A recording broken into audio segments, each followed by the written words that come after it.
ఈరోజు సాయంత్రం కొరకు ధ్యానం చేస్తూ ప్రార్థిస్తూ ఉండగా కూడా యెహోషువ గ్రంథం 13వ అధ్యాయం 1వ వచనముల నుంచి ప్రభు నాతో మాట్లాడారు. యెహోషువ గ్రంథం 13వ అధ్యాయం 1వ వచనం. యెహోషువ బహుదినములు గడిచిన వృద్ధుడు కాగా యెహోవా అతనికి ఇలాగున సెలవిచ్చాడు. నీవు బహుదినములు గడిచిన వృద్ధుడవు గనుక స్వాధీనపరచుకోవటానికి అతి విస్తారమైన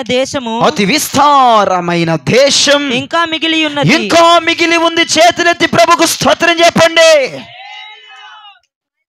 అక్కడ యెహోషువతో దేవుడు మాట్లాడుతున్న మాటను మనము పట్టుకోవాలి.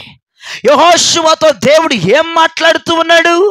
యెహోషువతో దేవుడు ఏమి సంభాషిస్తూ ఉన్నాడంటే, యెహోషువ బహుకాలము గడిచిపోయింది, నువ్వెన్నో యుద్ధములు గెలిచావు, ఎన్నో విజయాలు పొందావు, ఎంతో మందిని జయించావు, ఎన్నో పట్టణాలు స్వాధీనపరుచుకున్నావు, ఎన్నో భూభాగాలు స్వాధీనపరుచుకున్నావు.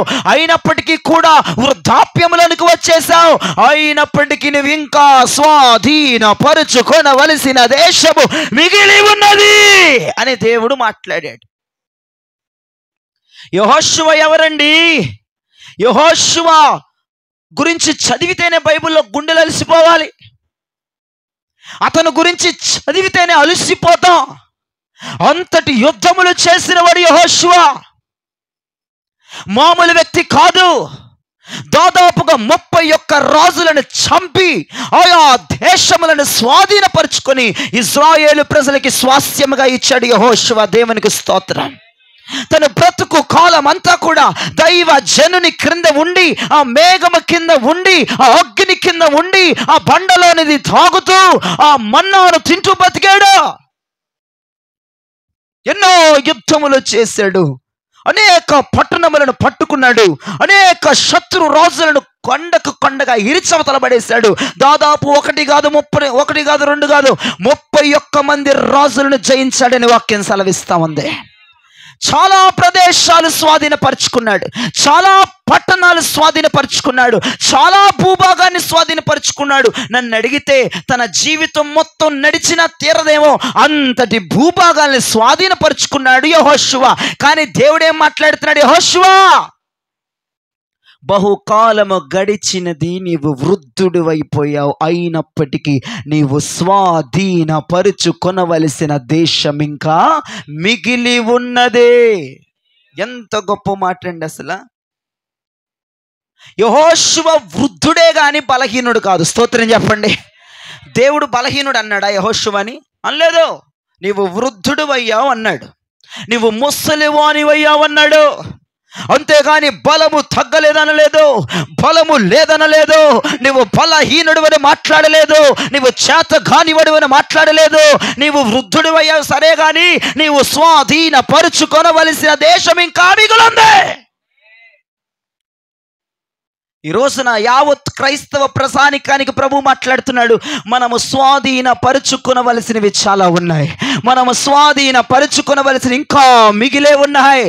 అయిపోయింది అనుకోమాక, జీవితం అయిపోయింది కా, ఓపిక నశించింది, నా వల్ల కావట్లేదని పుల్ స్టాప్ పెడుతున్నావేమో క్రైస్తవ జీవితానికి, విశ్వాస జీవితానికి, ప్రార్థనా జీవితానికి. అవ్వలేదు, ఇంకా మిగిలే ఉంది. స్వాధీనపరుచుకోవలసిన దేశం, స్వాధీనపరుచుకోవలసిన పట్టణాలు, స్వాధీనపరుచుకోవలసిన వాగ్దానాలు, స్వాధీనపరుచుకోవలసిన దర్శనాలు, స్వాధీనపరుచుకోవలసిన అభిషేకాలు, స్వాధీనపరుచుకోవలసిన కృప, స్వాధీనపరుచుకోవలసిన మహిమ ఇంకా మిగిలి ఉన్నట్లుగా దేవుడు మనతో మాట్లాడుతున్నాడు. హల్లెలూయా చెప్పండి గట్టిగా, హల్లెలూయా, హల్లెలూయా. యెహోషువ, నువ్వు ఎన్నో యుద్ధాలు చేసావు నాయనా, ఎంతో మంది రాజులను ఇట్టే కూల్చివేశావు, అనేక దేశములను స్వాధీనపరుచుకున్నావు, ఘన విజయములను సాధించావు. అయినా నీవు ఇంకా స్వాధీనపరుచుకోవలసిన దేశము మిగిలి ఉన్నది అని దేవుడు యెహోషువతో మాట్లాడుతున్నాడు.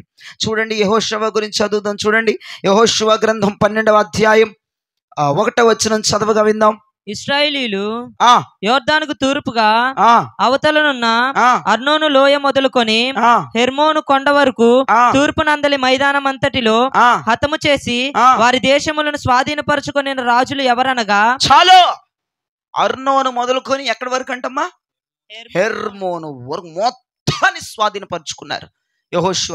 చివరి ఈ అధ్యాయంలో చివరిలో ఏం చదువు? గిల్గాలులోని గిల్గాలులోని గోయీల్ రాజు గోయీల రాజు తీర్సా రాజు ఆ రాజులందరి సంఖ్య 31. నేను చెప్పాను కిందాకలే 31 మంది రాజుల్ని జయించాడు యెహోషువ. అంటే 31 రాజులు అంటే 31 దేశాలు, 31 ప్రాంతాలు, 31 పట్టణాలు. అమ్మో మామూలండి.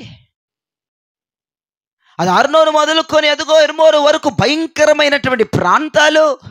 ఆ ప్రాంతాలన్నీ స్వాధీనపరిచేసుకున్నారు, ఆ ప్రాంతాలన్నీ దోచేసుకున్నారు, ఆ ప్రాంతాలన్నీ పొందేసుకున్నారు, స్వాస్యాలన్నీ అనుభవించేశారు. యెహోషువ అందరికి పంచిపెట్టేశాడు. పంచిపెట్టేసి అట్లాగా కూర్చుంటే అన్నాడు దేవుడు యెహోషువతో, నీవు స్వాధీనపరుచుకోవలసినవి ఇంకా మిగిలి ఉన్నవి.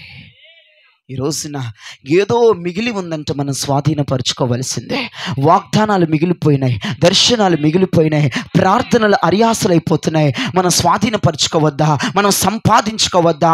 మనం అడిగింది ఇంకా స్వాధీనపరుచుకోలేదు, మనం ప్రార్థన చేస్తుంది ఇంకా పొందుకోలేదు, మన ఉపవాసం ఉంటుంది ఇంకా పొందుకోలేదు, మనం ఎదురు చూస్తుంది ఇంకా పొందుకోలేదు.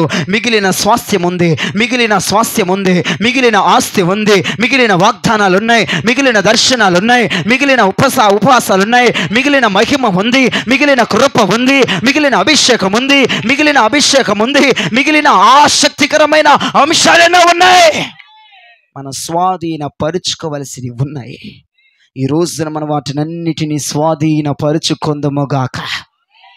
దేవుడు నీకు చక్కని అవకాశం ఇస్తున్నాడు.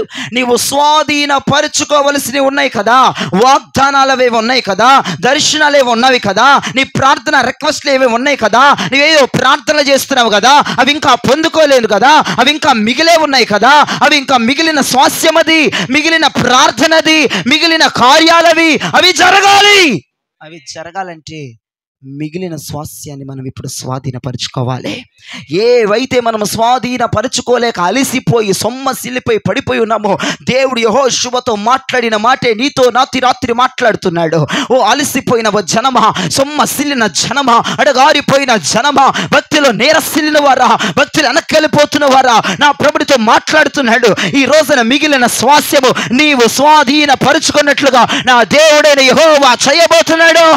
ఏవైతే మిగిలిపోయాయో మన జీవితంలో వాటన్నిటిని కూడా స్వాధీనపరచుకోవడానికి దేవుడు ఒక మంచి అవకాశాన్ని ఈ రోజున మనకు అనుగ్రహించినందుకు ఒక్కసారి గట్టిగా ఆమేన్ చెప్పండి దేవునికి. హల్లెలూయా, హల్లెలూయా. ఒకసారి వాక్యములోనికి వెళ్ళి చూద్దాం. ఇది మన వలన అవుతుందా? ఇది మనం చేయగలమా? వామ్మో, జీవితం అంటే మాటలా? అలసిపోయామండి, సొమ్మసిల్లిపోయామండి, వెనకడిగి వేసేస్తున్నామండి, మా వల్ల కావట్లేదండి, ఈ బతుకుని నెట్టుకోలేకపోతున్నామండి, ఈ జీవితాన్ని బతకలేకపోతున్నామండి, ఈ పడవ లోతులోకి తీసుకెళ్ళలేకపోతున్నామండి, అసలు ఆరినేలపై వెళ్ళమో తెలియట్లేదండి, భయం వేసిపోతుందండి, ఈ బ్రతుకు జీవుడు అంటే బ్రతకడం తప్ప ఏదో అయిపోతుంది నా జీవితంలో, ఇక నా వల్ల కాదనిపిస్తుంది, నేను సాధించాలి అని అనిపిస్తుంది, నేను గెలవలేని అనిపిస్తుంది, నేను ఓడిపోతాను అనిపిస్తుంది, ఇక నా వల్ల కాదనిపిస్తుంది, నేను నిలబడలేను అనిపిస్తుంది, నేను కూర్చోలేను అనిపిస్తుంది, నేను విశ్వసించలేనని అనిపిస్తుంది. నేను అంటాను, నీ వల్ల ఏది కాదు, ఒక ఆయన ఉన్నాడు, ఆయన వల్ల సమస్తము సాధ్యమేనని ప్రకటిస్తున్నాను ఈ రాత్రి. దేవునికి స్తోత్రం, హల్లెలూయా. నీ వల్ల నిజమే, నువ్వు లెగలేవనిపిస్తుంది కరెక్టే, నీవు కూర్చోలేవనిపిస్తుంది కరెక్టే, నువ్వు పరిగెత్తలేవనిపిస్తుంది కరెక్టే, ఈ భక్తి చేయలేవనిపిస్తుంది కరెక్టే, ప్రార్థనకు రాలేమనిపిస్తుంది కరెక్టే, ఉపవాసము చెయ్యలేమనిపిస్తుంది కరెక్టే, వామ్మో ఈ ప్రార్థన ఇంకా నేను చేయలేననిపిస్తుంది కరెక్టే, ఈ జీవితాన్ని నడిపించలేననిపిస్తుంది కరెక్టే, ఈ సంసారాన్ని ఏదలేననిపిస్తుంది కరెక్టే, వామ్మో అప్పులతో నేను చచ్చిపోతాననిపిస్తుంది కరెక్టే. నా దేవుడే చెయ్యగలిగిన వాడు, నా దేవుడు హస్తము కురుచు కాలేదు, ఆయన చెవులు మందము కాలేదు, ఆయన చేతులు బలిష్టమైనవి, ఆయన రూపము అదిగో చూస్తే తన పుట్టిపోతానికి. నా దేవుని బలము తగ్గలేదని తెలియజేస్తున్నాను. నా దేవుని శక్తి తగ్గలేదని తెలియజేస్తున్నాను. దిగితే నీ బలమే తగ్గిపోయింది, నీ శక్తి తగ్గిపోయింది, నీ అధికారమే తగ్గిపోయింది, నీ ఇంట్రెస్టే పోయింది. నా దేవుని ఇంట్రెస్ట్ మన మీద నుంచి పోలేదు, దేవుని దృష్టి పోలేదు, దేవుని బలము తగ్గలేదు, దేవుని కృప తగ్గలేదు, దేవుని మహిమ తగ్గలేదు. మనము మిగిలిన స్వాస్యమును సంపాదించుకోవాలి. అది మన దేవుని ద్వారానే సాధ్యమని ప్రకటిస్తున్నాను రాత్రి. మన వల్ల అయితే ఏది కాదు. ఒకసారి వాక్యములోనికి వెళ్దాం. ద్వితీయోపదేశకాండం 1వ అధ్యాయం 38వ వచనం చూడండి. మనం వాటిని ఎలా స్వాధీనపరచుకోవాలో, అసలు మనకి ఏం కావాలో ప్రభు అక్కడ మాట్లాడుతున్నాడు. ద్వితీయోపదేశకాండం 1వ అధ్యాయం 38వ వచనం చదవగా విందాం. అతడు ఇశ్రాయేలీయులు దాన్ని స్వాధీనపరచుకొన చేయును. అతడు ఇశ్రాయేలీయులను స్వాధీనపరచుకునేటట్లుగా చేయును గనుక అతని ధైర్యపరచుము. అతనిని ధైర్యపరచుము. చేతులెత్తుక స్తోత్రం చెప్పండి. అప్పుడు ఆ భూభాగాలని స్వాధీనపరచుకుంటాం. అదే ఉంది పక్కన ముక్క. ఇదిగో మిగిలిన స్వాస్థ్యం ఉందంట. వాగ్దానాలు మిగిలిపోయినాయి, దర్శనాలు మిగిలిపోయినాయి. ఇంకా మన జీవితంలో పొందుకోవలసినవి, మనము స్వీకరించాల్సినవి, మనము సంపాదించుకోవలసినవి, స్వాధీనపరచుకోవలసినవి ఇంకా మిగిలిపోయి ఉన్నాయి. ఆ మిగిలిపోయినవి మనము స్వాధీనపరచుకోవాలంటే ఎవరైతే స్వాధీనపరుచుకుంటున్నారో వారిని ధైర్యపరచాలని వాక్యం సెలవిస్తుంది. కొంతమంది ఏం చేస్తారు, ఇక నీ వల్ల కాదులే, అధైర్యపరచమని వాక్యం చెప్తుందా, ధైర్యపరచమని చెప్తుందా? ధైర్యపరచాలి. ధైర్యముతోనే మిగిలిన స్వాస్థ్యాన్ని సంపాదించుకోగలమా? ధైర్యముతోనే మిగిలి ఉన్న వాగ్దానాలు సంపాదించుకోగలమా? ధైర్యముతోనే మిగిలి ఉన్న దర్శనాన్ని పొందుకోగలము? ధైర్యముతోనే మిగిలి ఉన్న భూభాగాలను స్వాధీనపరచుకోగలము? ధైర్యముతోనే కృపను పొందగలము? ధైర్యముతోనే మహిమను పొందగలము? మరి ఏది కాదని ఈ సభాముఖంగా ప్రకటిస్తున్నా. ధైర్యం ఉంటే చాలు బ్రదర్.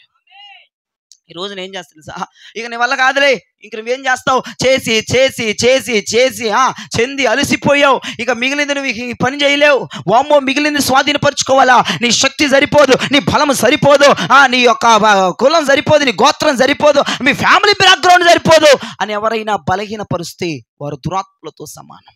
దేవుడు ఏమంటున్నాడు తెలుసా? మిగిలి ఉన్న స్వాధీనపరచుకోవాల్సిన మిగిలి ఉన్నటువంటి స్వాస్థ్యాన్ని స్వాధీనపరచుకోవడానికి ఒక్కొక్కరిని ధైర్యపరచాలని దేవుడు నాతో మాట్లాడాడు. ధైర్యములోనే ఉందంటండి కార్యం. ఎవడైతే ధైర్యముతో నింపబడతాడో, ఎవడైతే వాక్యము ద్వారా ధైర్యం పొందాలి, పరిశుద్ధాత్మ ద్వారా ధైర్యం పొందాలి, దైవ జనుడు ద్వారా ధైర్యం పొందాలి, పరిశుద్ధుల ద్వారా ధైర్యం పొందాలి, ఉపదేశకర్తల ద్వారా ధైర్యం పొందాలి, ఆయన మహిమ ద్వారా ధైర్యం పొందాలి, ఆయన కృప ద్వారా ధైర్యం పొందాలి. అప్పుడు నేను చెప్తున్నా, మిగిలి ఉన్న స్వాస్థ్యాన్ని మనం సంపాదించుకుంటాం. గట్టిగా చప్పలు కొడితే ప్రభు నామని కనపరచండి. మిగిలి ఉన్న స్వాస్థ్యాన్ని సంపాదించుకోవాలంటే మనలో ఏం కావాలి అయ్యగారు? ధైర్యం. ఎక్కడి నుంచి వస్తుందండి? వాక్యముల నుంచి వస్తుంది, పరిశుద్ధాత్మలో నుంచి వస్తుంది, దైవ జనుల్లో నుంచి వస్తుంది, అపోస్తుల బోధల నుంచి వస్తుంది, అపోస్తుల క్రమంలో నుంచి వస్తుంది, అపోస్తుల సహవాసంలో నుంచి వస్తుంది, పరిశుద్ధులలో నుంచి వస్తుంది, నీతి కలిగిన వారి దగ్గర నుంచి వస్తుంది, న్యాయం కలిగిన వారి దగ్గర నుంచి వస్తుంది. దేవునికి మహిమ కలుగును గాక. ఈ రోజున క్రైస్తవులారా, నీకు ధైర్యము చాలా అవసరమైంది. ఎందుకు ఇప్పుడు నీకు ధైర్యం కావాలి? ఇప్పుడు నేను ఎందుకు నిన్ను ధైర్యపరుస్తున్నా? ఇప్పుడు ఎందుకు ఏం కాదులే అని ఎందుకు నిన్ను ధైర్యపరచాలంటే మిగిలిపోయిన స్వాస్థ్యం అనేది స్వాధీనపరుచుకోవాలి. అయిపోలా జీవితం, మిగిలింది ఏదో ఉంది, అయిపోయింది అనుకుంటారేమో. కాదు కాదు కాదు, మిగిలిన స్వాస్థ్యమును సంపాదించుకునే కృప దేవుడు మనకిచ్చాడు ఈ రాత్రి. మిగిలిపోయిన స్వాస్థ్యమును స్వాధీనపరుచుకునే కృప దేవుడు ఈ రాత్రి మనకిచ్చాడు. మిగిలిన వాగ్దానాలు ఉన్నాయి, అవి ఇంకా జరగవనుకున్నావు నువ్వు, కానీ నా దేవుడు అన్నాడు, మిగిలిన వాగ్దానాలు ఈ రాత్రి నువ్వు స్వాధీనపరచుకోబోతున్నావు. దర్శనం ఎప్పుడో కొన్ని సంవత్సరాల క్రితం వచ్చింది, ఇక జరగదనుకుంటున్నావు. మిగిలిపోయిన దర్శనము నువ్వు స్వాధీనపరుచుకునే దినాల్లో ఉన్నావు. నా దేవుడి రాత్రి కృపనిచ్చాడు. ఏ వాగ్దానము నువ్వు సంపాదించుకోకుండా నీ కాలాన్ని నువ్వు ముగించకూడదు. ఏ దర్శనాన్ని చూడకుండా నువ్వు కాలాన్ని ముగించకూడదు. నీ పిలుపు నెరవేర్చబడకుండా నువ్వు ముగించకూడదు. నీ పిలుపులో స్థిరపడకుండా నువ్వు ముగించకూడదు. నీ పిలుపు వ్యర్థమైపోకూడదు. నీ పిలుపులో నాటబడేంత వరకు మిగిలిన దానిని నీవు స్వాధీనపరుచుకోవాలంటే టన్నుల ధైర్యం ఉంటే సరిపోతుందని వాక్యం సెలవిస్తుంది. యెహోషువ ఎవరైతే స్వాధీనపరుచుకోబోతున్నారో వారిని ధైర్యపరిచేస్తున్నాడంట. అరే చిన్న, ఏం కాదులే, ఒక అడుగు ముందే, ఏమవుదో, నడు నడు నడు పరిగెత్తు, ఏమవుతుంది, నేనున్నా వెనక పరిగెత్తు, నువ్వు స్వాధీనపరచుకోగలవు, పరిగెత్తు, అంతే అంతే అంతే, నువ్వు పడిపోవులే, పరిగెత్తు, ఏం కాదులే, పరిగెత్తు, దేవుడే చూసుకుంటాడే, పరిగెత్తు, దేవుడే శక్తినిస్తాడు, పరిగెత్తు, నువ్వు పరిగెత్తలే చిన్న, ఎవడ మాటలు మాకరని యెహోషువ తెగ ధైర్యపరిచేస్తున్నాడు. ధైర్యములో ఉంది, ధైర్యములోనే ఉంది. ఏంటో తెలుసా? మిగిలిన స్వాస్యమును స్వాధీనపరుచుకునే కృప. దేవునికి స్తోత్రం చెప్పండి. ధైర్యంలోనే ఉంది. మరి దేనిలో లేదని ఈ సభాముఖంగా దేవుని పక్షమున నిలబడి మాట్లాడుతూ ఉన్నాను. శక్తికి మించిన ప్రయాణం చేయాలంటే రొట్టె చాలు, చాలు. శక్తికి మించిన ప్రయాణం 40 రాత్రులు 40 పగలు ప్రయాణం చేయాలంటే ఒక్క రొట్టె ముక్క చాలు. మిగిలిన స్వాస్యమును సంపాదించుకోవాలంటే ధైర్యం చాలు. దేవునికి స్తోత్రం. ఎక్కడి అయ్యా ఈ ఫార్ములాలు? యాడ్ నుంచి వచ్చుకొస్తున్నావు?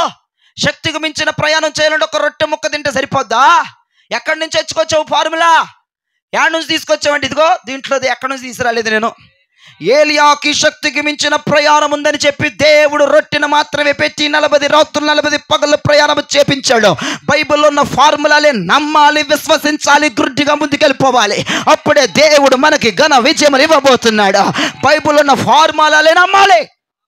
ఏంటంటే ఛార్జీకి డబ్బులు లేకుండా తిండి పెట్టేసి వెళ్ళిపోమంటే అయిపోద్దా? ఒక్క రొట్టె ముక్కతో 40 పగళ్ళు 40 రాత్రులు వెళ్ళిపోతావా? వెళ్ళిపోతారా బాబు? బైబిల్ చెప్తుంది. బైబిల్ ఫార్ములా ఇది నమ్మేయాలంటే. నేను కోర్టుకి వేసేస్తాను, కోర్టులో నుంచుంటానంటే కుదరదు. దేవునికి స్తోత్రం. ఇది గ్రుడ్డిగా నమ్ముని వాడు మాత్రమే పొందుకుంటాడు. దేవునికి స్తోత్రం. అవునా? ఆ రొట్టెతోనే, ఆ కొంచెము భోజనముతోనే, ఒక్క పూటకి సరిపడా భోజనముతోనే 40 పగళ్ళు 40 రాత్రులు ఏలియా ప్రయాణం చేసి హోరేబునకు చేరాడు. అవును, వాస్తవం. ఇప్పుడు అదెంత నిజమో, స్వాస్యము, మిగిలిపోయిన స్వాస్యమును సంపాదించుకోవడానికి ఒక్క ధైర్యము చాలు అని చెప్పడానికి కూడా ఈ ఫార్ములాని చూపించి నేను మాట్లాడుతున్నాను ఈ రాత్రి మీతో. ధైర్యం ఉంటే సరిపోద్దండి.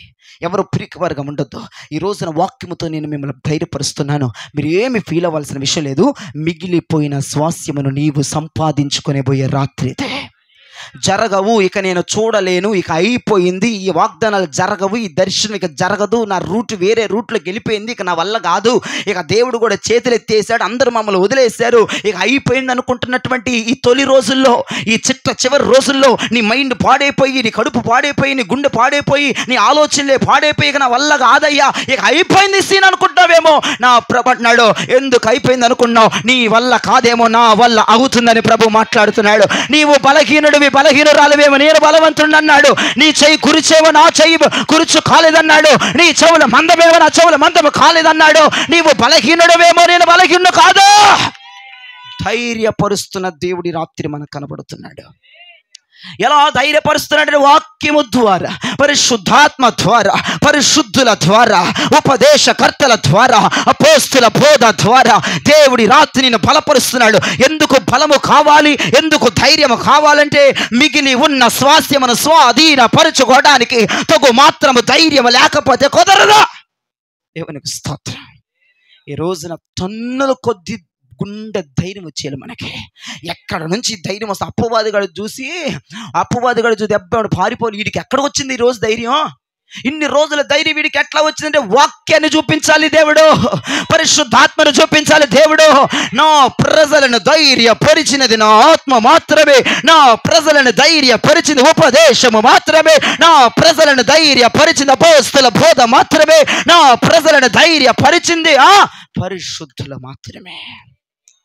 ఇవే ధైర్యం ఉంటే చాలు, స్వాధీనపరుచుకోగలమని క్లియర్గా ఈ రాత్రి అర్థమైపోతుంది. కత్తులు అవసరం, కటారాలు అవసరం, ప్లాన్లు అవసరం, సిచ్యువేషన్ అవసరం, మ్యాప్లు గీయాల్సిన అవసరం, ఏ ప్లేస్కి వెళ్దామా, ఆ ప్లేస్కి వెళ్దామా, మ్యాప్ గీసేద్దామా, ఏ టైంకి వెళ్దాం, ఏం అవసరం. ఒక్క ధైర్యం ఉంటే చాలు, చెయ్యగలను, సంపాదించగలను, పొందుకోగలను, ఆక్రమించగలను, స్వాధీనపరుచుకోగలను, ఇది అవుతుంది, నా వల్ల కాకపోయినా నా దేవుని వల్ల అవుతుంది అన్నటువంటి ఈ మాటలు గనక నీలో నుంచి రాగలిగితే చాలు, మిగిలిపోయినవి, కనుమరుగైపోయినవి, కనబడకుండా మాయమైపోయినవన్నీ ఈ రాత్రి నువ్వు స్వాధీనపరుచుకోవడానికి దేవుడు ఉచితమైన కృప ఈ రాత్రి ఏలూరు ప్రాంత ప్రజలకు ఇవ్వడం, ఇది ఆశీర్వాదకరమని చెప్పడంలో సందేహం కూడా లేదు. దేవునికి మహిమ కలుగునుగాక. హల్లెలూయా, హల్లెలూయా. స్వాధీనపరుచుకోవాలంటే ఏం కావాలమ్మా మనందరికీ? ధైర్యం. పిరికి ఆత్మతో నింపబడద్దు, ధైర్యముతో నింపబడింది దేవుడు మీకు సహాయము చేయునుగాక. చూడండి, యెహోషువ గ్రంథం 23వ అధ్యాయం 3వ వచనం.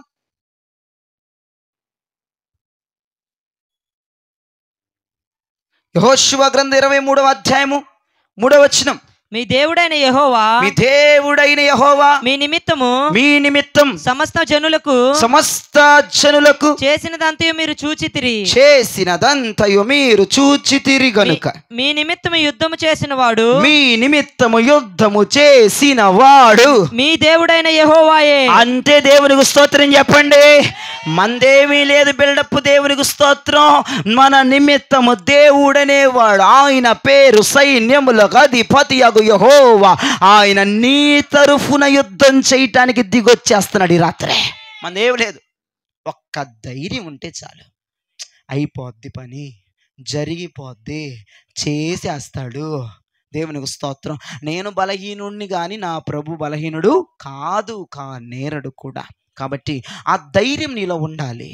ఆ ధైర్యపరిచే వాక్యాన్ని చదవాలి, ధైర్యపరిచే దైవజనుల వైపు చూడాలి, ధైర్యపరిచే పరిశుద్ధుల వైపు చూడాలి, ధైర్యపరిచే ఉపదేశం వైపు చూడాలి, ధైర్యపరిచే కృప వైపు చూడాలి, ధైర్యపరిచే మహిమ వైపు చూడాలి. అంతేకాదు, ధైర్యం ఉంటే చాలు, యుద్ధం చేసేది ఆయన మన తరఫున. హల్లెలూయా. ఇప్పుడు ఒక సంక్లిష్టమైన ఒక క్వశ్చన్ నేను వేయాలని అనుకుంటున్నా. దేవుడు మన పక్షమున యుద్ధం చేయాలంటే మనం ఏం చేయాలి? ఏమండోయ్, మిగిలి ఉన్న స్వాస్యాన్ని స్వాధీనపరచుకోవటం మన వల్ల కాదు. ఓకే, ధైర్యం ఉంటే చాలు. అసలు దేవుడే మన తరపున యుద్ధం చేస్తాను అని మాట్లాడుతున్నాడు. ఆయనే యుద్ధం చేస్తాడంట. మిగిలిన స్వాస్యాన్ని దేవుడు మనకి ఇచ్చేస్తాడంట. దేవునికి స్తోత్రం. ఇప్పుడు మిగిలి ఉన్న స్వాస్యం రావాలంటే ఏం జరగాల? యుద్ధం జరగాలి. యుద్ధం నువ్వు చేయగలవా? చేయలేవు. నీ తరపున ఎవరు చేస్తారు? దేవుడు. మన తరపున ఆయనకి యుద్ధం చేయాలంటే ఏం చేయాలి?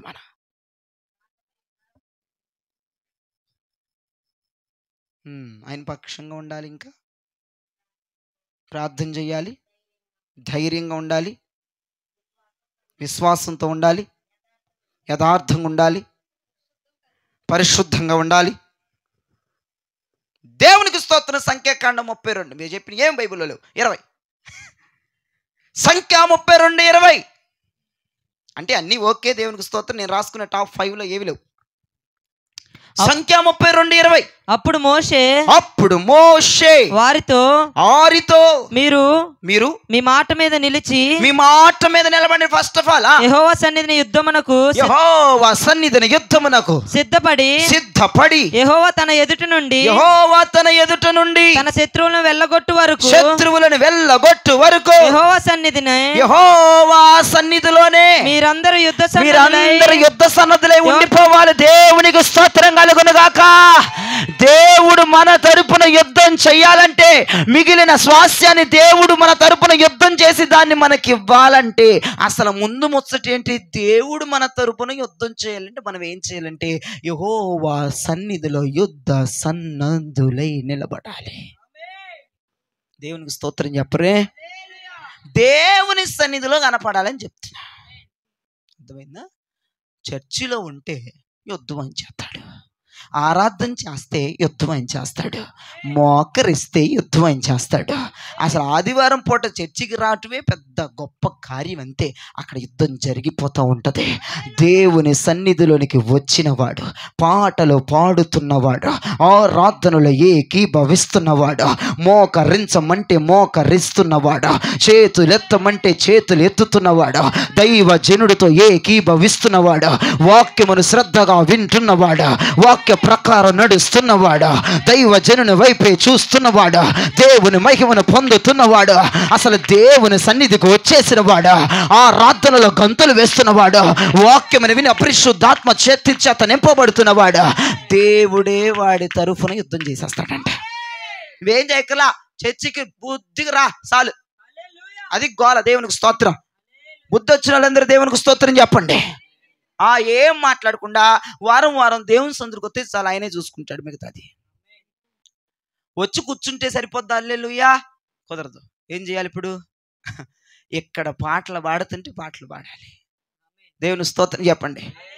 తప్పట్లు కొడుతుంటే తప్పట్లో మరి అది ఇటు కూర్చుంటే కుదరదు. విఐపి లాగా విఐపి చైర్లు అయిపోయినా విఐపిలకు ఫీల్ అయిపోతారు ఒక్కొక్కరు. దేవునికి స్తోత్రం. అదేంటయ్యా రెడ్ కార్పెట్ వేయలేదుగా మేము, రెడ్ కుర్చీ వేయలేదు ఆయనకి, కానీ అసలు చప్పట్లు కొట్టాడు, అంత సూత్రమే. అట్లా చూసేటట్టయితే యుద్ధం ఆగిపోద్ది, జరగదు. నీ తరపున యుద్ధం చేయాలంటే ఇక్కడ ఏం చేస్తున్నారు దాంట్లో పాల్గొనాలి. దేవునికి స్తోత్రం. అయ్యగారు వారం వారం చర్చికి వెళ్ళిపోమన్నాడు, చర్చికి వెళ్ళిపోతే యుద్ధం చేసేస్తాడంట. ఆయన యుద్ధం చేసేస్తే మిగిలిన స్వాస్థ్యం అంతా దేవునికి స్తోత్రం నాకే వచ్చేద్దని మూర్ఖించి ఆ చర్చిలోకి వచ్చి అట్ట కూర్చుని వెళ్ళిపోవడం కాదు. ఇక్కడ ఏ యాక్టివిటీ జరిగినా, ఏ ప్రాక్టికల్ చదివినా దాంట్లో ఖచ్చితంగా నీ మూమెంట్ ఉండాలి. దేవునికి స్తోత్రం చెప్పండి. ఖచ్చితంగా చేతులు కదిలినప్పుడు చేతులు కదలాలి, కాళ్ళు కదిలినప్పుడు కాళ్ళు కదలాలి, నిలబడినప్పుడు నిలబడాలి, ఆరాధన చేయమన్నప్పుడు ఆరాధన చేయాలి, పాటలు పాడుతున్నప్పుడు పాటలు పాడాలి, మైకు లాక్కొని పాటలు పాడేయాలి, ఆరాధనలో ఆరాధన చేసేయాలి, గంతులేయాలి, పరవశించేయాలి, దైవజుడు వెనకాల పరిగెత్తాలి, వాక్యం చెప్తాడు శ్రద్ధగా వినిపోవాలా. ఇక్కడ ఏం జరుగుతుందో చేస్తే ఖచ్చితంగా దేవుడు నీ శత్రువుని ఎదుటి నుంచి తరిమి కొట్టేంత వరకు ఆయన నిద్రపోడు, కునుకడు, నిద్రపోడు. నీ స్వాస్యము నీకు ఇప్పించేంత వరకు దేవుడు నిద్రపోడు. అంటే దేవునికి స్తోత్రం కలుగునగాక. హల్లెలూయా. మిగిలిన స్వాస్యము పొందుకోవాలని ఎంతమందికి ఉంది? ఆయన మన తరపున యుద్ధం చేయాలని ఎంతమందికి ఉంది? అందుకే బుద్ధొచ్చిన వాళ్ళందరూ చర్చికి రండి, బుద్ధొచ్చిన వాళ్ళందరూ ఆరాధనలో నిలబడండి, బుద్ధొచ్చిన వాళ్ళందరూ పాటలు పాడండి, బుద్ధొచ్చిన వాళ్ళందరూ చప్పట్లు కొట్టండి, బుద్ధొచ్చిన అందరూ చేయాలి. ఇప్పుడు కాదు, చెప్పినప్పుడు దేవునికి స్తోత్రం. ప్రతి యాక్టివిటీలోనూ పాల్గొనాలి, ప్రతి యాక్టివిటీలోని పేరు ఉండాలి. అర్థమైన దేవునికి స్తోత్రం చెప్పండి. అక్కడ ఏం రాయబడింది? మోషే ఏమన్నాడు? మీరు దేవుని సన్నిధిలో నిలబడండి, చాలా దేవుని సన్నిధిలో యుద్ధ సన్నధిలో నిలబడి ఆయుధాలు పట్టుకొని నిలబడండి. ఆయన యుద్ధం చేసేస్తాడు, మీకు స్వాధీనపరిచేస్తాడు మిగిలిన స్వదేశాన్ని. మిగిలిన దేశం మందే. ఆయన యుద్ధం చేస్తాడు. మీరు కుదురుగా చర్చికి రావాలి. చర్చిలో జరిగే ప్రతి దాంట్లో మీ మూమెంట్ ఉండాలి, మీ పేరు ఉండాలి, మీ ప్రఖ్యాతి ఉండాలి. దేవునికి స్తోత్రం చెప్పండి. ఖచ్చితంగా దేవుడు యుద్ధం చేసేస్తాడు. మిగిలిన స్వాస్థ్యం మన సొంతం అయిపోతుంది. మిగిలిన వాగ్దానాలు పొందేసుకోబోతున్నాం, మిగిలిపోయిన దర్శనం పొందేసుకోబోతున్నాం, మిగిలిపోయిన కృప కూడా దిగిపోతుంది, మిగిలిపోయిన మహిమ కూడా వచ్చేస్తుంది. ఇక మనం కొన్ని దినాల్లో పరిపూర్ణమైపోబోతున్నాం. గట్టిగా చప్పలు కొడితే ప్రభు నామాన్ని సంతోషముగా ఘనపరిచి హల్లెలూయా, హల్లెలూయా, దేవునికి మహిమ కలుగునుగాక. చాలు, ఆయనే చేసేస్తాడు యుద్ధం.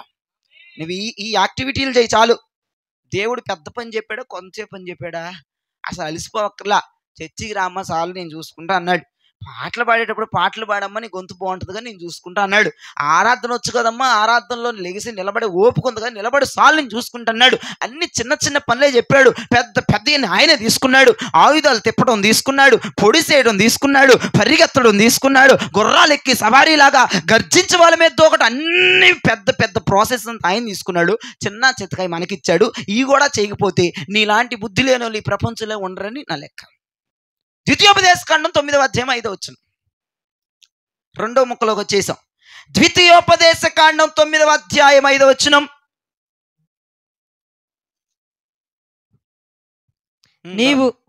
నీవు వారి దేశమునకు వచ్చి దాని దానిని స్వాధీనపరచుకోవడానికి నీ నీతి అయినను నీ హృదయ యథార్థత అయినను హేతువ కాదు. ఈ జనముల చెడుతనమును చాలిక. ఓయ్ ఏమండి, మరి మిగిలిన స్వాస్థ్యమును మేము స్వాధీనపరచుకున్నట్టుకు మా నీతి ఏదానికి అంటావా? కాదుగా. మా భక్తి మాత్రమే 40 దినముల ఉపవాస ప్రార్థనతో మిగిలిన స్వాస్యమును స్వాధీన అని సాక్ష్యం చెప్పొచ్చు. అసలు పనికిమాల సాక్ష్యాలు అయ్యి. ఏమన్నాడు యేసుప్రభు అక్కడ? ఏం మాట్లాడేస్తున్నాడు? రే, నువ్వు మిగిలిన స్వాస్యాన్ని స్వాధీనపరచుకోవడానికి నీ స్వాధీనం అయిపోబోతుంది కా. అది నీ నీతి కాదు, నీ న్యాయం కాదు, నీ ధర్మం కాదు, నీ వ్యవహారాలు కాదు. అవి తండ్రుల ఉపదేశాలు, తండ్రుల ప్రార్థనలు. ఇదిగో దైవ జనుల ప్రాణార్పణ సేవే మీకు ఖచ్చితంగా మిగిలిన స్వాస్యమును తెచ్చి పెడుతుందని దేవుడు మాట్లాడాడు అక్కడ. ఇంత క్లియర్గా ఉంటే ఇంకా నా నీతి, నా భక్తి, నా ప్రార్థన అంటావు కాదా? వాటిని బట్టి కాదంట మిగిలిన స్వాస్థ్యమును స్వాధీనపరచుకునేది. దైవజనుడు నాయకత్వం ప్రాణార్పణ చేసింది అక్కడ. దైవజనుడు చేస్తున్న సేవను బట్టి, దైవజనుడు ఉన్న ప్రతిష్టతను బట్టి, దైవజనుడు కారుస్తున్న కన్నీరు బట్టి, దైవజనుడు నాయకత్వం బట్టి తప్ప నీ నీతిని మాట్లాడకూడదు. ఇది నా భక్తి అని మాట్లాడకూడదు, ఇది నా ప్రార్థనని మాట్లాడకూడదు. మిగిలిన స్వాస్యమును సంపాదించుకొనుటకు తండ్రులకే అది దక్కాలి ఆ ఘనత. దైవజనులే తండ్రులంటే అక్కడ నేను చెప్పట్లా, ఓనుగా బైబిల్లే చెప్తుంది. అక్కడ మీ నీతి కానీ, మీ న్యాయం కానీ, మీ ధర్మము కానీ మిగిలిన స్వాస్యమును సంపాదించుకోలేదు. అక్కడ ఒక దైవజనుడు పూర్తిగా సేవకి తన ప్రాణమును అర్పించేశాడు. అతనిని బట్టి, అతని ప్రార్థనలను బట్టి, అతని విజ్ఞాపనలను బట్టి మిగిలిన స్వాస్యాలు నేను మీకు ఇస్తున్నానని దేవుడు మాట్లాడాడు. కావాలని ఇంకోసారి చదువుకోండి. మీకు ఏంటయ్యా నువ్వు ఆన్లోనే పెట్టుకో, కట్టేబాక. నీవు వారి దేశమునకు వచ్చి దాన్ని స్వాధీనపరచుకున్నట్టుకు నీ నీతి అయినను, నీ హృదయ యథార్థత అయినను హేతువు కాదు. ఏం కాదు, అక్కడ బిల్డప్ మాకు. ఈ జనముల చెడుతనమును బట్టి యెహోవా నీ పితరులైన అబ్రహాము, ఇస్సాకు, యాకోబులతో ఆ ముగ్గురు పేర్లు లేకపోతే బాగోదు కూర. అబ్రహాము, ఇస్సాకు, యాకోబులు ప్రమాణము చేసిన మాటను స్థాపించుటకై మాట వాళ్ళ వల్లే నీ దేవుడైన యెహోవా వారిని ఎదుట నుండి వెళ్ళగొట్టుచున్నాడు. చెప్పండి చేతులెత్తి. యుద్ధం చేస్తున్నాడు ఆయన. ఎవరిని బట్టి? నిన్ను బట్టి కాదు. అబ్రహాము, ఇస్సాకు, యాకోబులను బట్టి దేవుడు మిగిలిన స్వాస్యమని ఇచ్చాడు వాళ్ళకి. స్తోత్రం చెప్పండి. మీ నీతి ఏమైనా ఉందా దీంట్లో? యథార్థత ఏమైనా ఉందా? బిల్డప్ ఏమైనా ఉందా? ఏమి లేదు. మీరు చెప్పుకోవటమే. మీ ఇన్ని రోజులు ప్రార్థన చేసామండి, దేవుడు మరి కార్యం చేశాడు, అందుకే కృతజ్ఞత ప్రేమ విందు నువ్వు చెప్పుకోవడం. అక్కడ ఏం లేదు సీను. ఒక దైవజనుడు ఉన్నాడు నీ వెనక. దేవునికి స్తోత్రం చెప్పండి. ప్రాణార్పణ చేసిన వాడు, దేవుని సేవలో నలిగిపోతున్న వాడు ఉన్నాడేమో. నీ కొరకు కన్నీరు కార్చి చేతులెత్తి మోకరించేవాడున్నాడు. అందుకే దేవుడు మిగిలిన స్వాస్యము నీకు ఇచ్చాడు. నీదేది కాదని ఈ సందర్భంగా తెలియజేస్తున్నాను. దేవునికి స్తోత్రం చెప్పండి. మీకు ఇంకా బాగా అర్థం అవ్వాలంటే సంఖ్యాకాండం 14వ అధ్యాయం 40 నుంచి 44 వరకు నేను అని అనకపోయినా చదువు. సంఖ్యాకాండం 14 40 నుండి 44 వరకు స్పష్టంగా. వారు ఉదయమున లేచి ఆ కొండ కోన మీదకెక్కి, చిత్తమండి మేము పాపము చేసిన వారము, యెహోవా చెప్పిన స్థలమునకు వెళ్ళుదుము అనిరి. అప్పుడు మోషే, ఇది ఎలా? మీరు యెహోవా మాట మీరుచున్నారేమి? అది కొనసాగుదు. యెహోవా మీ మధ్యను లేడు గనుక మీ శత్రువుల ఎదుట హతము చేయబడుదురు. మీరు సాగిపోకుడి. ఏలయనగా అమాలేకీలు, కనానీయులు మీకంటే ముందుగా అక్కడికి చేరి ఉన్నారు. మీరు ఖడ్గము చేత కూలుదురు. మీరు యెహోవాను అనుసరించుట మానితిరి గనుక ఇక యెహోవా మీకు తోడై ఉండడని చెప్పెను. అయితే వారు మూర్ఖించి ఆ కొండ కొనకెక్కి పోయిరి. అయినను యెహోవా నిబంధన మందసమైనను మోషే అయినను పాలెములో నుండి బయలు వెళ్ళలేదు. అప్పుడు ఆ కొండ మీద నివాసముగానున్న అమాలేకీయులను, కనానీయులను దిగివచ్చి వారిని కొట్టి హోర్మా వరకు వారిని తరిమి హతము చేసిరి. ఇదే దైవజనుడు పట్టించుకోకపోతే, దైవజనుడు మాట లెక్క చేయకపోతే, దైవజనుడు చెప్పింది చేయకపోతే, అసలు దైవజనుడిని నీతో రాకపోతే సీన్ అలా ఉంటుంది అని దేవుడు చెప్పాడు. అసలు మోషే వెళ్ళకుండా ఎందుకు వెళ్ళిపోతున్నారు వీళ్ళు? రూట్ అదేనా కాదా? అదే. ఆ కొండ ఎక్కి దిగితే కనానే. ఇప్పుడు వీళ్ళు సముద్రంలో సత్తేనే, ఇక్కడ సత్తేనే, అక్కడికి వెళ్ళిపోయి స్వాస్థ్యం ఆ దేశంలో సావచ్చుగా. వీళ్ళు అడావడి పడిపోయి నువ్వు వస్తానా ఏంటి, మేము వెళ్ళిపోతాం అని మూర్ఖించి పనికిమాల తెలివితేటలు, వ్యర్థమైన తెలివితేటలతో దైవజనుడు మాట లెక్క చేయకుండా నీవు వస్తేరా లేతలేదు మాకు అనవసరం అని చెప్పి వీళ్ళు కొండ కొని ఎక్కెత్తి అక్కడ ఉన్నోళ్ళు శత్రువులు వీళ్ళు చంపేవతలేశారు. అందుకంటున్నాను, నీ నీతి కాదు, నీ భక్తి కాదు, ఏది కాదు, అంత దైవజనుని యొక్క ప్రాణార్ప సేవే మిగిలిన స్వాస్థ్యం నీకు తెచ్చి పెడుతుంది. అందుకే విలువ ఇవ్వాలి, మాట వినాలి, మాటకు లోబడిపోవాలి, చాలా జాగ్రత్తగా వినాలి. దైవజనుడు రాకుండా, మాట రాకుండా, మనస్సు రాకుండా నీ ఇష్టానుసారంగా చేసిన, దైవజనుడు లెక్కపత్రం లేకుండా కరివేపాకు తీసేసిన దైవజనుడు మాట కరివేపాకు ఉంటుంది కదా, కొంతమందికి ఇష్టం, కొంతమందికి ఇష్టం, తీసి అవకడేసేస్తారు. అట్లా అవకడేసేసిన ఈయన వద్దు, ఈయన మాట వద్దు, ఏమి వద్దని పక్కన పడేసామంటే, మూర్ఖించావంటే, అడ్డమైన తెలివితేటలు కనుక వేసావంటే ఆదరణ కూడికలే తప్ప ఏమి మిగలడని సభముఖంగా తెలియజేస్తున్నా. ఇది వాస్తవం.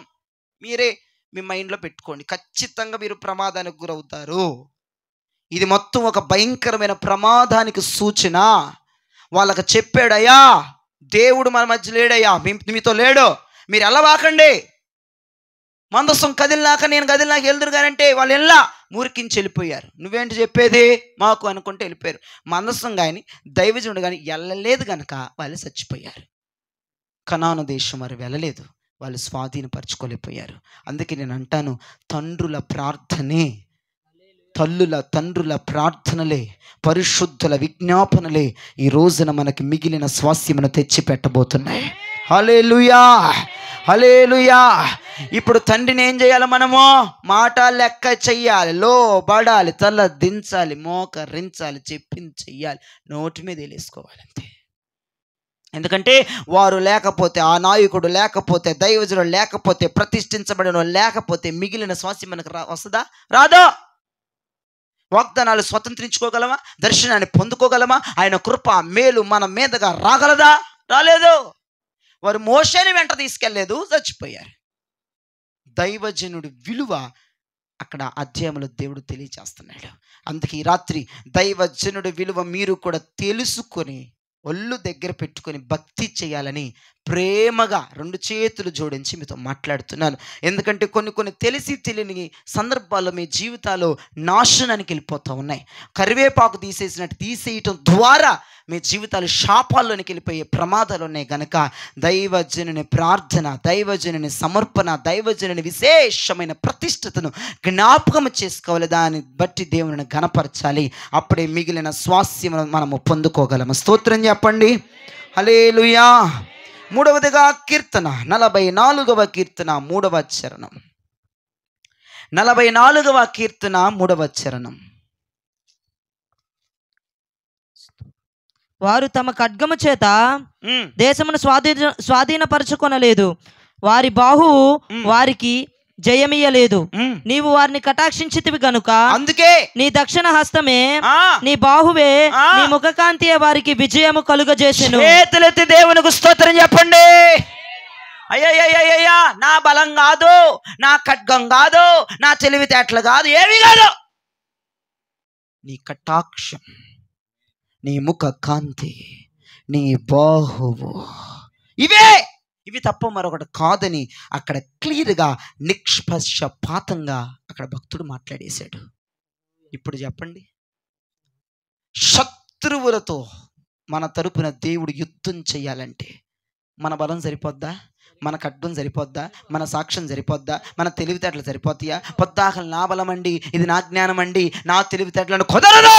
ఆయన కటాక్షం మన మీదకి దిగి రావాలి, ఆయన ఖడ్గం మన మీదకి దిగి రావాలి, ఆయన బాహువు మన మీదకి దిగి రావాలి, ఆయన దక్షిణ హస్తం మన మీదకి దిగి రావాలి. అప్పుడు మాత్రమే మనము మిగిలిన స్వాస్యాన్ని స్వాధీనపరచుకోగలము. దేవుని కటాక్షం అనగా దేవుడు మన ఎడల శాంతిగా ఉండాలి, అంటే శాంతపరచాలి. ఆయన కటాక్షము మన మీద, ఆయన కోపం ఉండకూడదు, ఆయన కటాక్షమే ఉండాలి, ఆయన శాంతి ఉండాలి, సహనం ఉండాలి, దీర్ఘశాంతం ఉండాలి అని అర్థం. కటాక్షం అంటే అది. ఆయన బాహు అంటే పరిశుద్ధాత్మ. పాత నిబంధనలో పరిశుద్ధాత్మకి నిదర్శనంగా రాశారు. బాహువు అంటే హస్తం అని చెప్పాం కదా, హస్తమే. క్రొత్త నిబంధనకు వచ్చేటప్పటికి ఆ బాహు ప్లేస్లో ఏమని మాట్లాడంటే పరిశుద్ధాత్మ. బాహు అన్న ప్లేస్ అంతా మీకు కనబడినప్పుడల్లా పరిశుద్ధాత్మని మీరు జ్ఞాపకం చేసుకోవాలి. ఆయన పరిశుద్ధాత్మ లేకపోతే, ఆయన పరిశుద్ధాత్మ మన మీద దిగపోతే, ఆయన శాంతి మన మీదకి రాకపోతే, ఆయన దక్షిణ హస్తం మన మీద లేకపోతే ఖచ్చితంగా మనం మిగిలిన స్వాస్యమును స్వాధీనపరచుకోలేం. నీ బలము ద్వారా, నీ శక్తి ద్వారా, నీ జ్ఞానము ద్వారా, నీ తెలివితేటల వల్ల మిగిలిన స్వాస్యమును నీవు స్వాధీనపరచుకోలేవు. మరి ఎలాగయ్యా? మిగిలిపోయిందని స్వాధీనపరచుకోవాలంటే ఏం చేయాలి? ఈ శత్రువులతో ఆయన యుద్ధం చేయాలని ఇప్పుడు ఏం చేయాలంటే దేవుని కటాక్షం నీ మీదకి వచ్చేయాలి. అంతే నేను చెప్తున్నా, దేవుని కటాక్షం వచ్చేయాలి, ఆయన బాహు వచ్చేయాలి, ఇంకా ఆయన దక్షిణ హస్తం వచ్చేయాలి. అది దేవునికి స్తోత్రం చెప్పండి. ఇప్పుడు ఆయన బాహువు, దక్షిణ హస్తం, కటాక్షం రావాలంటే చేతులు ఎత్తేసి మొరపెట్టాలి. అయ్యా, నా మీద నీ కటాక్షం ఉంచయ్యా, నా మీద నీ బాహు ఉంచయ్యా, నా మీద నీ దక్షిణ హస్తం ఉంచయ్యా. అవి ఉంటేనే శత్రువులతో యుద్ధం చేయగలవు, అవి ఉంటేనే మిగిలిన స్వాస్థ్యమును నాకు ఇవ్వగలవు స్వామి. నాదేది లేదు, అంతా ఆయనే చూసుకుంటాడు. దేవునికి స్తోత్రం చెప్పండి. మొట్టమొదటిగా దేవుడు మన శత్రువులతో యుద్ధం చేసి మిగిలిన స్వాస్థ్యమును మనకి ఇవ్వాలంటే మనం ఏం చేయాలి? సైలెంట్గా చర్చిలోకి రావాలి, వారం వారం రావాలి, ఆరాధనలు ఉండాలి, పాటలు ఉండాలి, ప్రార్థనలు ఉండాలి, చేతులు ఎత్తటంలో ఉండాలి, అన్నింటిలో ఉండాలి. అప్పుడు దేవుడు మన తరపున యుద్ధం చేస్తాడు, మిగిలిన స్వాస్థ్యం మనకి ఇచ్చేస్తాడు. ఇక రెండోదిగా చూస్తే నీతో నీ భక్తో నీ యథార్థతో నీ ఉపవాసాలు కాదు మేడం గారు. ఏంటంటే తండ్రుల ప్రార్థనలు, తల్లుల ప్రార్థనలు, పరిశుద్ధుల ప్రార్థనలు, సేవ నిమిత్తమై ప్రతిష్ఠించబడి ప్రాణాత్మకంగా పోసేసిన వాళ్ళ ప్రార్థనలను బట్టి దేవుడు నీ శత్రువులతో యుద్ధం చేస్తున్నాడు. నీకు మిగిలిన స్వాస్థ్యమును దేవుడు నీకు ఇస్తున్నాడు. స్తోత్రం చెప్పండి. ఇక మూడవదిగా వచ్చేటప్పటికే నీ బలము కాదు, నీ శక్తి కాదు, నీ ఖడ్గము కాదు, నీ తెలివితేటల కాదు, అది ఏది కాదు, నీ హోదా కాదు, నీ టెక్కులు కాదు. మరి దేని ద్వారా దేవుడు మన శత్రువులను తరిమి కొడతాడు, మిగిలిన స్వాస్థ్యమని ఇస్తాడంటే ఆయన కటాక్షం మన మీద ఉన్నంత కాలం, ఆయన దక్షిణ హస్తం ఉన్నంత కాలం, ఆయన బాహు ఉన్నంత కాలం శత్రువులతో ఆయనే యుద్ధం చేస్తాడు, మిగిలిన స్వాస్థ్యమును మన చేతిలో పెడతాడు. స్తోత్రం చెప్పండి. ఇక 4వ లిస్టులోకి వచ్చేసాం. ద్వితీయోపదేశ కాండం 11వ అధ్యాయం 22. అలిసిపోయిన వాళ్ళందరూ స్తోత్రం చెప్పండి. మరి అది అక్కడికి వస్తే ఇంకోలాగుంటుంది ప్రోగ్రాం. ద్వితీయోపదేశ కాండం 11వ అధ్యాయం 22వ వచనం. మీరు మీ దేవుడైన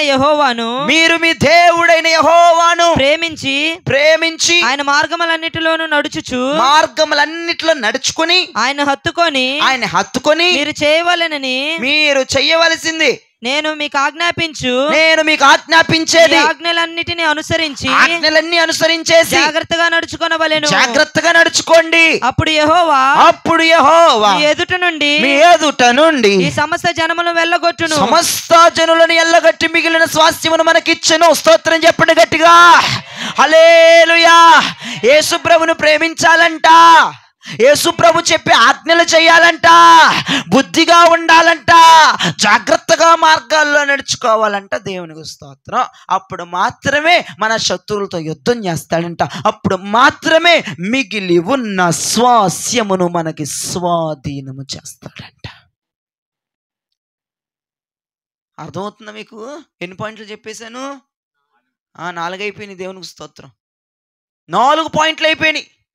మొట్టమొదటిది చర్చిలో ఉండాలి, చర్చిలో జరిగే ప్రతి యాక్టివిటీలో పాల్గొనాలి. అప్పుడే శత్రువులతో యుద్ధం చేస్తాడు దేవుడు, మన మిగిలిన స్వాస్థ్యం మనకి ఇస్తాడు.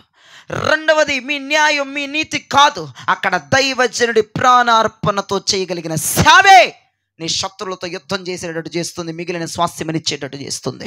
ఇక మూడవదికి వచ్చేటప్పటికి నీ బలము కాదు, నీ శక్తి కాదు, నీ జ్ఞానం కాదు, నీ తెలివితేటలు కాదు, అది దేవుని బాహువే, దేవుని కటాక్షమే, అది దేవుని దక్షిణ హస్తమే.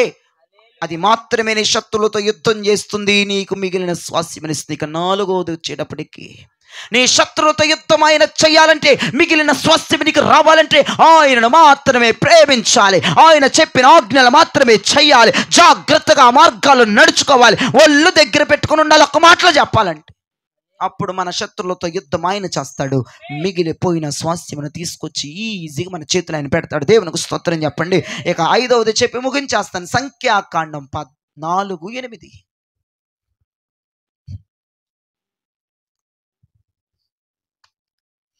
యెహోవా మన యందు ఆనందించిన ఎడల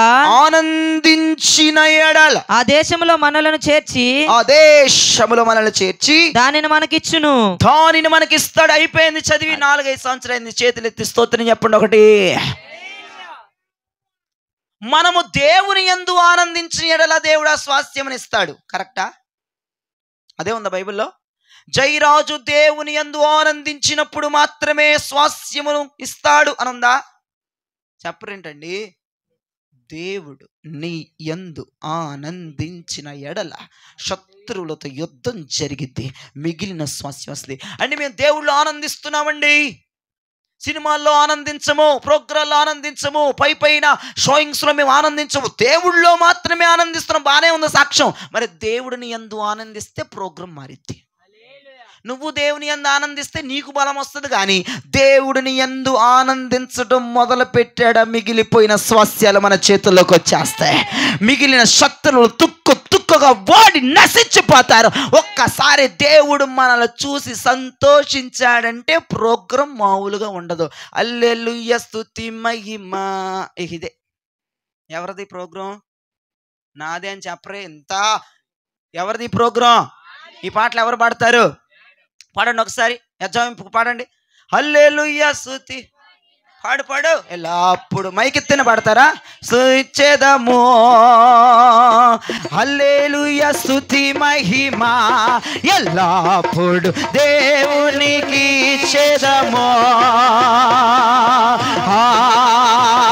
హల్లెలూయా హల్లెలూయా. అబ్బాయి స్లో కొడుతున్నారు. హల్లెలూయా హల్లెలూయా. సరిపోట్లా. హల్లెలూయా హల్లెలూయా స్తుతి మహిమ ఎల్లప్పుడు దేవునికి ఇచ్చెదను. హల్లెలూయా స్తుతి మహిమ ఎల్లప్పుడు దేవునికి ఇచ్చెదము. అలా సైన్యములకు అధిపతి అయినా ఆ దేవుని స్తుతించెదము. అలా సైన్యములకు అధిపతి అయినా ఆ దేవుని స్తుతించెదము. అలా సామ్రములను దాటించిన ఆ యెహోవాను స్తుతించెదము. అలా సామ్రములను దాటించిన ఆ యెహోవాను స్తుతించెదము. హల్లెలూయా స్తుతి మహిమ ఎల్లప్పుడు దేవునికి ఇచ్చెదము. హల్లెలూయా స్తుతి మహిమ ఎల్లప్పుడు దేవునికి ఇచ్చెదము. ఆకాశము నుండి మన్నాను పంపిన దేవుని స్తుతించెదము. ఆకాశము నుండి మన్నాను పంపిన దేవుని బండ నుండి మధుర జలమును పంపిన ఆ యెహోవాను స్తుతించెదము. బండ నుండి మధుర జలమును పంపిన ఆ యెహోవాను స్తుతించెదము. హల్లెలూయా స్తుతి మహిమ ఎల్లప్పుడు దేవునికి ఇచ్చెదము. హల్లెలూయా స్తుతి మహిమ ఎల్లప్పుడు దేవునికి ఇచ్చెదము. హల్లెలూయా హల్లెలూయా హల్లెలూయా హల్లెలూయా హల్లెలూయా హల్లెలూయా.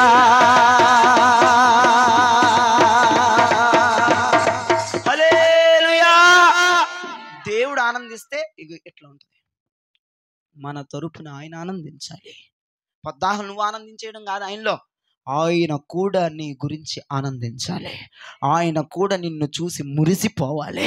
ఆయన కూడా నిన్ను చూసి గొంతులేలు. అప్పుడు మాత్రమే నీ శత్రులతో యుద్ధం ఆయన చేస్తాడు. అప్పుడు మాత్రమే మిగిలిన స్వాస్థ్యాలు మనకు వచ్చేస్తాయి. 5 మొక్కలు చెప్పాను, ఇబ్బంది ఏం లేదుగా. కమ్మగా టాఫీగా విన్నారు చక్కగా. 1, నీ శత్రువుతో ఆయన యుద్ధం చేయాలన్నా, మిగిలిన స్వాస్థ్యం నీకు రావాలన్నా దేవుని సన్నిధికి రావాలి. సన్నిధిలో జరిగే ప్రతి దాంట్లో పాల్గొనాలి. 2, నీ శత్రులతో యుద్ధం చేయాలన్న, మిగిలిన స్వాస్థ్యం నీకు ఇవ్వాలన్న తండ్రుల ప్రార్థనేనని ఆ తండ్రుల విలువ, దైవజనుల విలువ, నాయకుని విలువ గ్రహించుకోవాలి. ఇక 3, ఇదిగో నీ శత్రువులతో ఆయన యుద్ధం చెయ్యాలంటే, మిగిలిన స్వాస్థ్యము దేవునికి ఇవ్వాలంటే నీ బలము కాదని, నీ శక్తి కాదని, నీ ఖడ్గం కాదని, దేవుని కటాక్షమేనని, దేవుని దక్షిణ హస్తమేనని, అది దేవుని బాహువే లేరని గమనించుకోవాలి. ఇక 4వదికి వచ్చేటప్పటికి నీ శత్రువుతో ఆయన యుద్ధం చేయాలంటే, మిగిలిన స్వాస్థ్యం నీకు ఇవ్వాలంటే ఆయనను మాత్రమే ప్రేమించాలి, ఆయన చెప్పిన ఆజ్ఞలన్నిట్లో నడవాలి, బుద్ధి కలిగి జాగ్రత్తగా నడుచుకోవాలని చెప్పాడు. ఇక 5వ విషయంలో నీ శత్రువుతో యుద్ధం చేయాలంటే, మిగిలిన స్వాస్థ్యం నీకు ఇవ్వాలంటే నువ్వు మాత్రమే పొద్దుగూకులు ఆయనలో ఆనందించకుండా ఒక్కొక్కసారి ఆయన కూడా నీలో ఆనందించే ప్రోగ్రాం ఏమన్నా ఉంటే మిగిలిన స్వాస్యం మనకు వచ్చేస్తుంది. శత్రువులు ఎన్నడిగా కనపడరు మన జీవితాల్లో. స్తోత్రం చెప్పండి గట్టిగా. ఈ 5 విషయాలు మీరు చాలా జాగ్రత్తగా చేయండి. మిగిలిన పోయిన స్వాస్యాలు మనందరం సంపాదించుకోవాలి. మిగిలిపోయిన గుంపులను మనం ఇంకా పోగేయాలి. ఈ ప్రాంతాలను మనం స్వాధీనపరచుకోవాలి. ఈ పట్టణాన్ని మనం స్వాధీనపరచుకోవాలి. ఈ జనులను మనం స్వాధీనపరచుకోవాలి. ఎన్నో ఉపదేశాలను, ఎన్నో వాగ్దానాలు ఉన్నాయి, ఎన్నో దర్శనాలను, ఎన్నో కార్యాలు ఉన్నాయి. అవన్నీ మనం స్వాధీనపరచుకోవద్దా? స్వాధీనపరచుకోవాలి. కనుక మిగిలిన స్వాస్యం, విజయవాడలో పొద్దున్న చెప్పా మిగిలిపోయింది సరిపోద్దులే అన్న, ఇక్కడేమో మిగిలిన స్వాస్యాన్ని స్వాధీనపరచుకోవాలి. జ్ఞాపకం చేసుకోండి. ఈ మాటల దేవుడు మీ వినికిడిలో దీవించును గాక. ఆమేన్.